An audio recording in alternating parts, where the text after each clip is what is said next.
أعوذ بالله السميع العليم من الشيطان الرجيم بسم الله الرحمن الرحيم وصلى الله على محمد وعلى آله وصحبه وسلم رضيت بالله ربا وبالإسلام دينا وبمحمد صلى الله عليه وسلم رسولا ونبيا رب أعوذ بك من همزات الشياطين وأعوذ بك رب أن يحضرون ولا حول ولا قوة إلا بالله العلي العظيم. Inshallah, we're picking up from page number 569, the Battle of Al-Madhar or Athanyi. Hormuz had made a foolish mistake prior to the Battle of Adat as-Salasil, a mistake that cost him his army's victory and himself his life. It was one of the worst mistakes that an army commander can ever make, that of underestimating the enemy. A short while before the battle commenced, Hormuz wrote a letter to Kisra, the king of Persia, asking him to send reinforcements. In response to Hormuz's request, Kisra sent an army that was headed by a man named Qaran. But thinking that he could easily defeat the Muslim army, Hormuz did not wait for Qarin to arrive. He did not wait for his reinforcements to arrive, but instead initiated fighting with Khalid's army. As a result, his army suffered a humiliating defeat. He lost his life, and those of his soldiers that survived were forced to flee from the scene of the battle. The surviving soldiers of Hormuz's army met up with Qaran and his army and informed them about what had happened. Strong feelings of anger, of patriotic duty, and of a desire to exact revenge flowed through the veins of Qaran's soldiers. They rallied one another's spirit and decided to head straight towards the enemy and engage them in another battle. They then made camp at a place called Al-Madhar, hence the name of the subsequent battle. Early on, Khalid radiallahu anhu had ordered Al-Muthanna ibn al-Harith and his brother Al-Mu'anna to chase fleeing enemy soldiers. The two brothers succeeded in taking control of some of the fortresses that they came across. But shortly thereafter, they learned about the impending arrival of Qaran's army. They sent word to Khalid, who in turn sent a message to Abu Bakr informing him about his intention to march towards the opposing army. As they marched onward towards the enemy, Khalid ibn al-Walid radiallahu anhu and his soldiers were on a constant state of alert, with each one of them completely prepared in the case of an ambush. The two opposing armies finally met at Al-Madhar. When the soldiers of both armies arrived and were lined up in rows facing one another, Qaran came forward and announced that he wanted to engage in a duel. Khalid radiallahu anhu stepped forward, but Ma'aqil ibn al-Ammash ibn an-Nabash radiallahu anhu volunteered first and was thus the declared opponent of Qaran. Qaran placed Qubaz in charge of the right flank of his army and Abu Shujan in charge of the left flank. These were the same two commanders who had fought under the command of Hormuz during the battle of Adat as-Salasil, and they both managed to survive the battle, fleeing before Muslim soldiers were able to capture them. In the earlier stages of the battle, Qubaz and Abu Shujan faced stiff opposition from brave Muslim fighters. Qubaz had the worst of it, for he fought against and was quickly killed by Asim bin Amir at-Tamimi radiallahu anhu. The fighting between the two armies quickly intensified, but the Persians could not match the energy and bravery of their opponents. They lost hope of victory when their general was killed, and they soon suffered another humiliating defeat. 30,000 of their soldiers were killed, and the rest sought sanctuary in nearby ships. Once they were safely on board those ships, they set sail and thus managed to escape before their Muslim foes could catch up to them. Khalid made camp at Al-Madhar. He radiallahu anhu gave each Muslim the belongings of each enemy soldier that he killed, no matter how valuable those belongings might have been. Next, he radiallahu anhu distributed the spoils of war, giving 1/5 to the brave fighting men of his army and sending the rest to Al-Madinah. The Battle of Al-Walaja is really supposed to be, but they have it written here, Al-Walja, so we will go with that, page number 571. The Persians responded to the Muslims' invasion seemed limited, almost as if the Persians considered Khalid's army to be no more than a nuisance, a small band of fighters having come from an upstart nation. In fact, it is quite probable that most Persian soldiers did not feel the least bit threatened by Khalid's army. After all, it was a war between a dominant empire and a small, seemingly inferior army. But as coming events proved, the Persians' disparagement of Khalid's army was, to say the least, misplaced. In fact, it was the overconfidence of the Persians that hurt them the most. It was their overconfidence that led to the demise of Hormuz, who didn't even bother to wait for reinforcements, but instead thought he could easily defeat Khalid's army with the men he had with him. By being overconfident and by underestimating the enemy, the Persians suffered two humiliating defeats, first in the Battle of Dat al-Salsal and then in the Battle of Al-Madhar. When Kisra learned about his army's defeat at Al-Madhar, he realized that he had a major crisis on his hands, one that could potentially lead to the destruction of his empire. In view of that, he sent out a huge army under the command of Al-Andazgar, and so as to take chances, he dispatched a second army as well, one that was headed by Bahman Jadhiwai.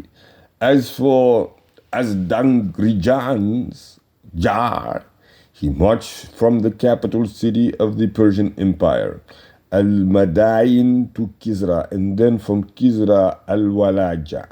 Meanwhile, Bahman took another route, hoping that when the Muslims arrived at the battlefield, they would be sandwiched between Yazgir's army and his own army. Bahman, a capable leader, managed to enlist many civilian volunteers on his way to Walaja.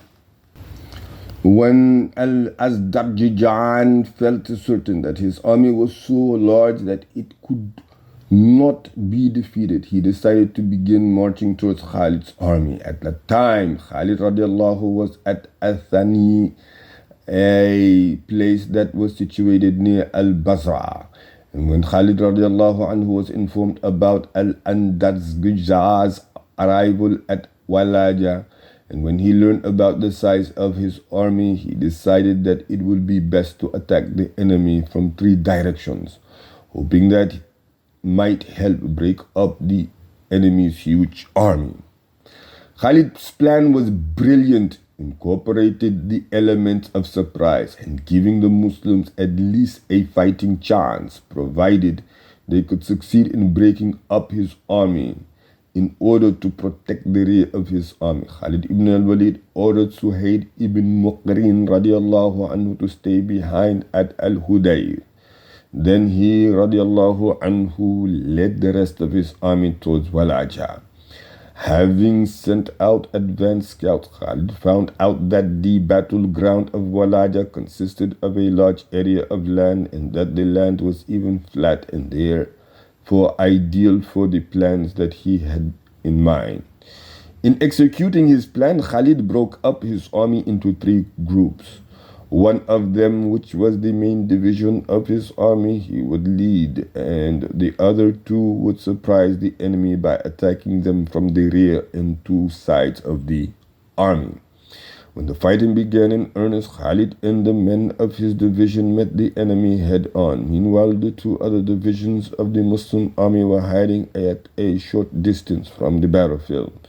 When the time was right, those divisions attacked the enemy fighters, taking them by surprise. Khalid's plan worked brilliantly. The enemy was genuinely taken by surprise. The momentum turned into the favor of Muslims, and Andarzhagar and his soldiers were soon forced to concede defeat. Andarzhagar's soldiers fled from the scene of the battle, and those among them that did manage to escape ended up dying of thirst in the desert. In his victory speech, Khalid radiallahu anhu exhorted Muslims to spend little time in Arab lands and to stay as much as possible in foreign lands. He radiallahu anhu said to his soldiers, do you not see the great variety of foods over here? By Allah, had fighting in the way of Allah and inviting others to Al-Islam not been obligatory upon us. And had we been here only for worldly gains, it would still be wise for us to stay here and take control of this countryside. These words of Khalid carried a profound meaning. For one thing, he was hinting at the fact that during the pre-Islamic days of ignorance, when Arabs stayed in Arabia, they would not seek out the hereafter, nor were they successful in worldly sense. Instead, they were a misguided and divided people who were constantly at war amongst themselves.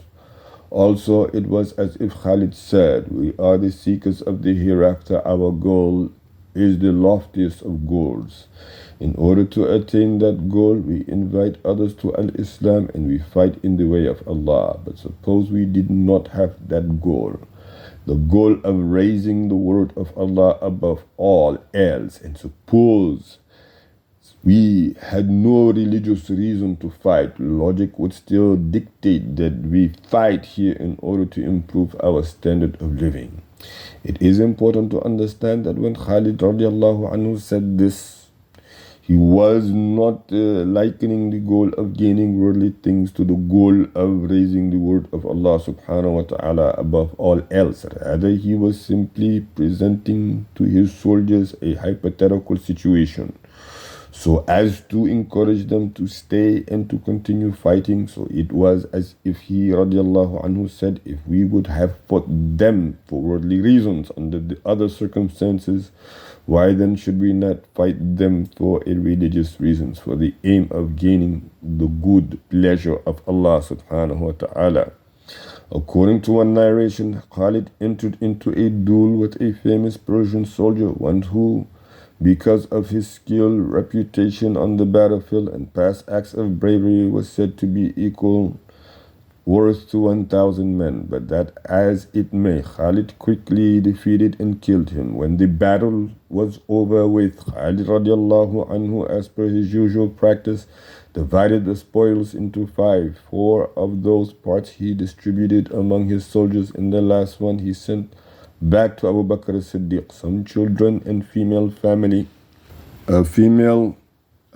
members of fighters were taken captives, and the farmers of the region were allowed to keep their land and adhere to their religion, in return for which the jizya tax was leveled upon them. The Battle of Ilyas. A group of renegade Christian Arabs traveled to Iraq and formed an alliance with the Persians, promising to keep them in the fight against Muslims. The leader of that Arab group was Abdul Aswad al-Ijli, and his counterpart from the Persian army was a man named Jaban Bahman Jadhiwai, who had experience fighting against Muslims. Wisely warned Jaban not to initiate hostilities with Muslims, but to fight only if Muslims were the first to attack. When Khalid learned about the gathering of a Christian Arab army in the region, he headed towards them with the intention of engaging them in battle. He did not know, however, that the Persians had joined forces with the Christian Arab army. So when the Muslims arrived on the scene, Jaban, thinking that he had the advantage, ordered his soldiers to attack the enemy. His soldiers disobeyed him, arrogantly thinking that Khalid and his soldiers were a mere nuisance and not an actual threat. They decided that instead of obeying Jaban, they would gather together in their encampment and partake of a huge feast together. Khalid radiallahu anhu, on the other hand, was in no mood to wait, nor was he in the mood to allow the enemy to engage in eating and merry making as a way of showing just how little they feared their Muslim opponents. And so he attacked them during the feast that they were having in their camps. The fighting was intense, and the soldiers of the Persian Arab alliance quickly learned that they were facing a formidable foe. It got so bad that the Persian commanders were desperately hoping that Bahman Jadhiwai would send them reinforcements, even though the odds were against them. Muslim soldiers fought bravely and patiently. Khalid, who was as much an avid worshipper as he was a brave soldier, invoked Allah subhanahu wa ta'ala for help, saying, "O Allah, if you grant us victory over them, then for you I will not leave a single one of them alive, at least not those among them who we are able to capture, and I will make the river flow with their blood." Khalid's prayers was answered. The Muslims defeated the enemy and captured a great many Persian and Christian Arab soldiers, with a great many enemy fighters killed. The only question that remained was this: how was Khalid going to fulfill his oath?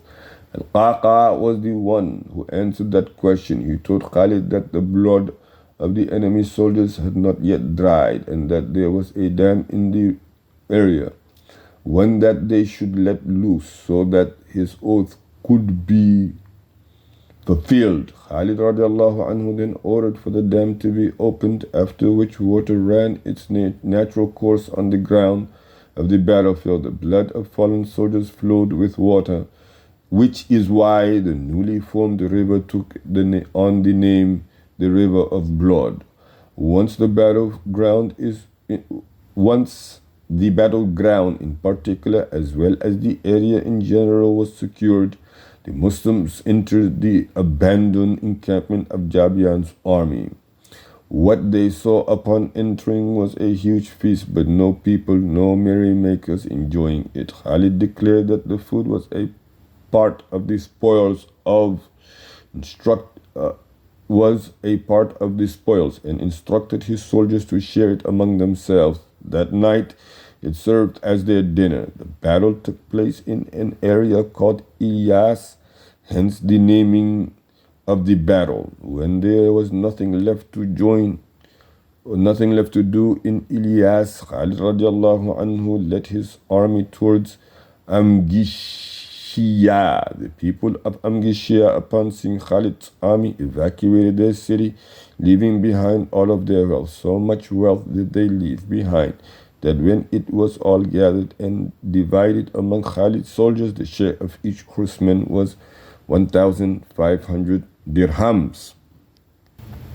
Later on, 1/5 of the spoils reached Al-Madinah, as did the news of Khalid's many victories. Abu Bakr as-Siddiq exclaimed, "O group of Muslims, your lion Khalid has attacked another lion and has taken away from it its piece of meat.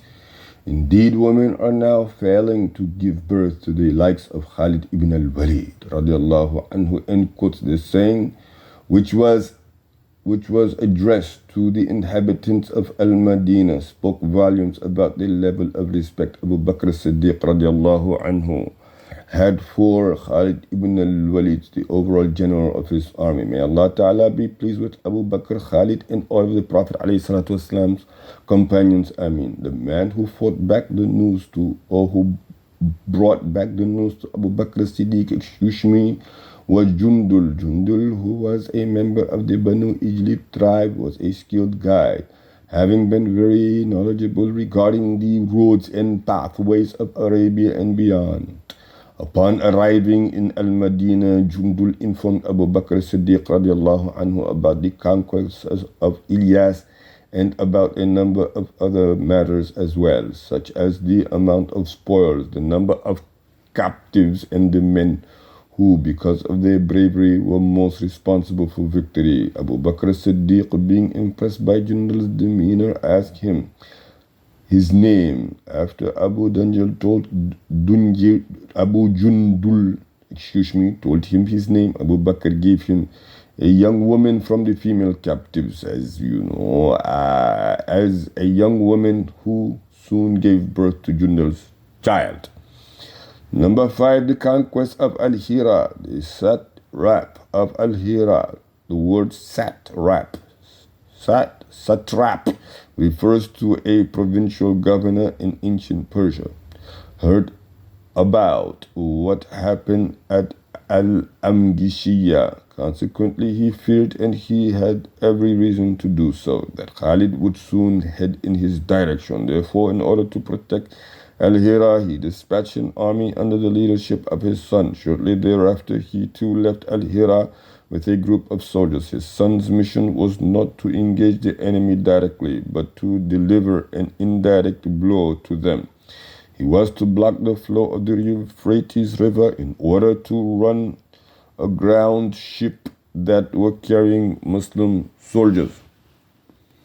The news of the satrap plans shocked Muslim soldiers, for if the satrap's son was to succeed in his mission, Muslim sea vessels would be run aground, thus rendering the Muslim army ineffective and deprived of its supply lines, cutting off the supply lines. As for Khalid ibn al-Walid, he knew that sadness, anger, and fear do not help improve a situation, and that only action helps. And so, without panicking, he got up and left the encampment with the group of soldiers. His intention was to overtake the satrap's son and to thus prevent him from carrying out his mission. On the way, Khalid came across a group of horsemen that belonged to the army of the satrap's son. Khalid and his men took the horsemen by surprise and slaughtered them without wasting even a moment, so as to act before news of his ambush could reach the satrap. Khalid continued his pursuit of the soldiers who were under the control of the satrap's son. He, radiallahu anhu, finally overtook them at the mouth of the Euphrates River just before they were able to accomplish their mission. Khalid and his men killed the satrap's son and all of his soldiers. Afterwards, he made sure that the Euphrates River had not been tampered with, and that it was running its proper course. Next, Khalid radiallahu anhu headed towards Al-Hira. As for the satraps of Al-Hira, he was given bad news not once but twice. The first was concerning the death of his son at the hands of Khalid ibn al-Walid, and the second had to do with the death of Azdashir, the emperor of Persia. The satrap was in short terrified, too feeble, and overcome with fear to even contemplate seeking revenge for the death of his son. So rather than confront Khalid's army and rather than defend his province Al-Hira, the satraps crossed the Euphrates River in order to escape, if not with his dignity, then at least with his life. When the satrap of Al-Hira and his army out of the picture, or with them out of the picture, the people of Al-Hira were left to defend themselves. They shut themselves up in the fortress, asserting a stage 4 in all-out siege, and a full-scale siege was. In fact, occurred next, with Khalid ibn al-Walid besieging not the entire city with his army, but individual fortresses with small groups of soldiers. Thus, Dirar ibn al-Azwar was in charge of laying siege to what was known as the White Castle. Dirar ibn al-Khattab was responsible for laying siege to the Al-Adasiyin castle. Dirar ibn Miqran radiallahu anhu was in charge of laying siege to the castle of Banu Mazin. Al-Muthanna ibn al-Haris was in charge of laying siege to the Ibn Baqila castle. Inshallah, we will stop here and pick it up from page number 578. سبحانك اللهم وبحمدك وتبارك اسم ربك وتعالى جدك ولا إله غيرك ولا حول ولا قوة إلا بالله العلي العظيم. سبحان ربك رب العزة عما يصفون، سلام على المرسلين والحمد لله رب العالمين.